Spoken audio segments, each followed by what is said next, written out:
Assalamualaikum warahmatullahi wabarakatuh. Kembali lagi bersama kami dari kelompok 5. Kali ini saya Yudi Siraraka akan menjadi pembawa acara dalam podcast kali ini. Saya bersama dengan rekan saya, yaitu Links Bellatrix Adara, akan menemani kita selama 5-10 menit ke depan.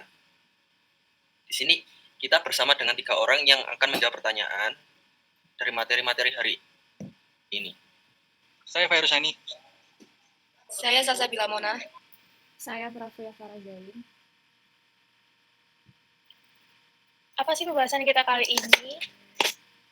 Pembahasan kita kali ini tuh ada yang pertama konsep kebudayaan dan peradaban Islam. Yang kedua ada nilai-nilai Islam dalam budaya Indonesia.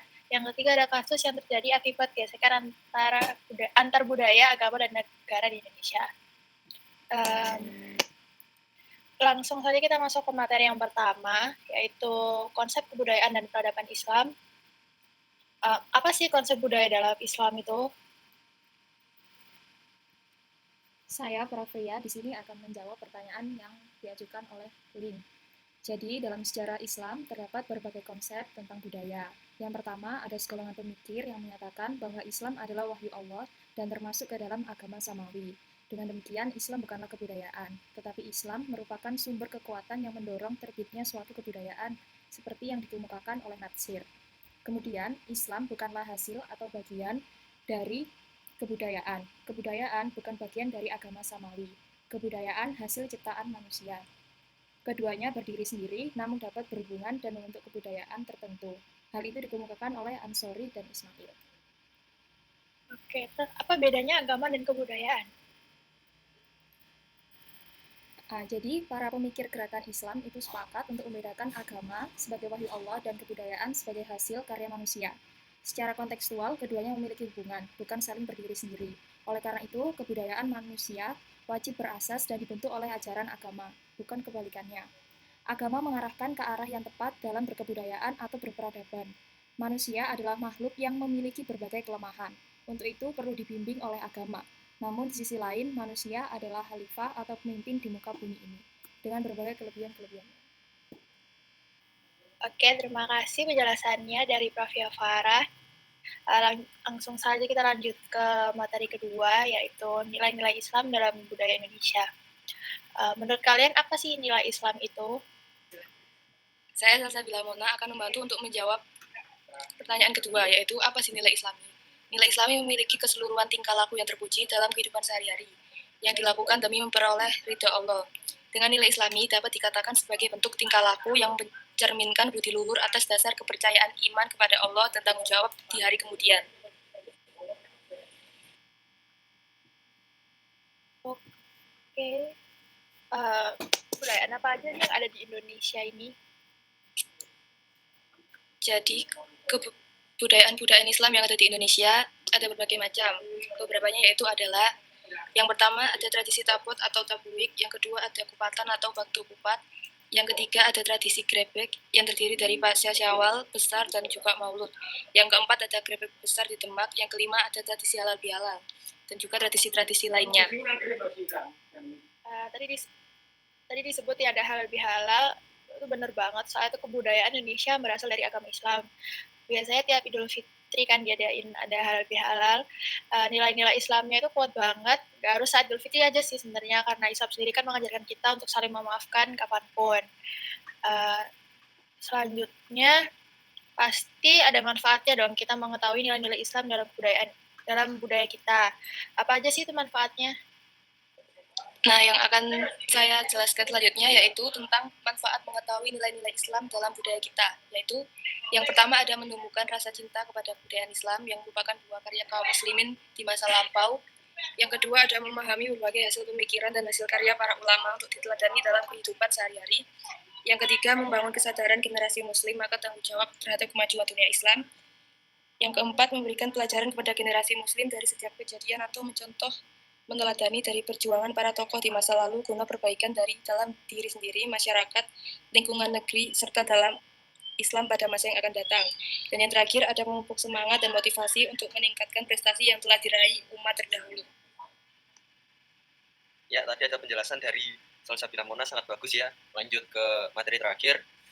yaitu materi terakhir yang akan kita bahas yaitu tentang apa saja sih kasus yang terjadi akibat gesekan antara budaya dan agama di negara Indonesia. Mungkin agak sensitif ya sekarang. Oke, ke pembahasan pertama. Jadi yang pertama adalah peristiwa penembakan yang menewaskan 4 mahasiswa Trisakti pada 12 Mei 1998 yang ternyata berbuntut panjang dan berakhir menyulut emosi warga. Akibatnya keesokan harinya masalah itu menjadi besar yang mengakibatkan pokoknya melibatkan kaum Tionghoa yang akhirnya menjadi rasis. Ya, begitulah. Nah, untuk masalah kerusuhan ini sendiri, pada Mei tahun 1998, yang akhirnya membuat budaya kita hancur seketika, apa saja sih yang awal pemicu terjadinya kekerasan di Mei 1998 ini? Dan apa saja penyebab masalah ini bisa sampai membawa etnis Tionghoa atau mata kaum sipit? Pak Irusani bisa menjawab. Nah, pada akhirnya krisis moneter berkepanjangan di tahun 1998 ini berujung pada aksi kerusuhan hebat pada penghujung rezim Orde Baru pada saat pimpinan almarhum Soeharto. Saat itu, Indonesia dilanda krisis ekonomi parah sehingga melumpuhkan seluruh persendian ekonomi dalam negeri. Kerusuhan yang terjadi malah menular pada konflik antar etnis pribumi dan etnis Tionghoa. Saat itu, banyak aset milik etnis Tionghoa dijarah dan juga dibakar oleh massa yang kalah. Massa pribumi juga melakukan tindak kekerasan dan pelecehan seksual terhadap para wanita dari etnis Tionghoa kala itu. Konflik antar etnis itu menjadi catatan kelam di penghujung pemerintahan rezim Soeharto. Ya, terima kasih. Tetapi saya masih ada materi satu lagi ya. Lanjut lagi yang kedua. Yang kedua adalah kerusuhan Poso atau konflik komunal Poso. Adalah sebutan bagi serangkaian kerusuhan yang terjadi di Kabupaten Poso yang melibatkan bentrokan kecil antar kelompok atau pemuda sebelum berkembang menjadi kerusuhan bernuansa agama. Kerusuhan ini berlangsung selama 3 tahun. Yang pertama terjadi pada tahun Desember 1998 dan berlanjut hingga 20 Desember 2021. Pada tahun 98 kita juga terjadi konflik yang dinamakan kerusuhan Poso. Apa sih pendapatan kalian tentang kerusuhan Poso dan kenapa orang Indonesia menyukai perang atau rasisme agama? Bisa dijawab? Oke, akan saya jawab. Kerusuhan Poso atau konflik komunal Poso adalah sebutan bagi serangkaian kerusuhan yang terjadi di Kabupaten Poso, Sulawesi Tengah, Indonesia. Peristiwa ini awalnya bermula dari bentrokan kecil antar kelompok pemuda sebelum berkembang menjadi kerusuhan bernuansa agama. Beberapa faktor berkontribusi terhadap pecahnya kekerasan, termasuk persaingan ekonomi antara penduduk asli Poso yang mayoritas beragama Kristen dengan para pendatang seperti pedagang-pedagang Bugis dan transmigran dari Jawa yang memeluk Islam. Ketidakstabilan politik dan ekonomi menyusul jatuhnya Orde Baru. Persaingan antar pejabat pemerintah daerah mengenai posisi birokrasi dan pembagian kekuasaan tingkat kabupaten antara pihak Kristen dan Islam yang tidak seimbang. Situasi dan kondisi yang tidak stabil dikombinasikan dengan penegakan hukum yang lemah, menciptakan lingkungan yang menjanjikan untuk terjadinya kekerasan. Kerusuhan ini umumnya terbagi menjadi beberapa tahap. Tahap pertama berlangsung pada bulan Desember 1998. Kemudian berlanjut ke tahap kedua yang terjadi pada bulan April tahun 2000 dan yang terbesar terjadi pada bulan Mei hingga Juni tahun 2000. Tahap pertama dan kedua berawal dari serangkaian bentrokan antara kelompok pemuda Islam dan Kristen. Tahap ketiga yang terjadi pada bulan Mei 2000 secara luas dianggap sebagai periode kekerasan terburuk dalam hal kerusakan dan jumlah korban. Tahap tersebut merupakan ajang balas dendam oleh pihak Kristen setelah 2 tahap sebelumnya yang sebagian besar didominasi oleh serangan dari pihak Muslim. Dan berlangsung sampai bulan Juli 2000. Tahap ketiga ini memuncak dalam sebuah peristiwa pembantaian di sebuah pesantren yang terjadi di desa Sintu Lembah yang mayoritas penduduknya Islam.